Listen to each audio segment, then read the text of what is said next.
conspires to work us woe. His craft and power are great, and armed with bitter hate, on earth is not his equal.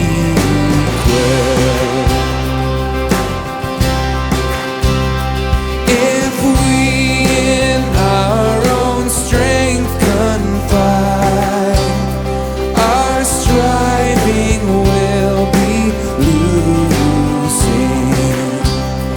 unless God's man is on our side, the man of God's own choosing. You ask who that may be. Christ Jesus, it is He, the Lord of hosts, His name, from age to age the same, and He must win the battle.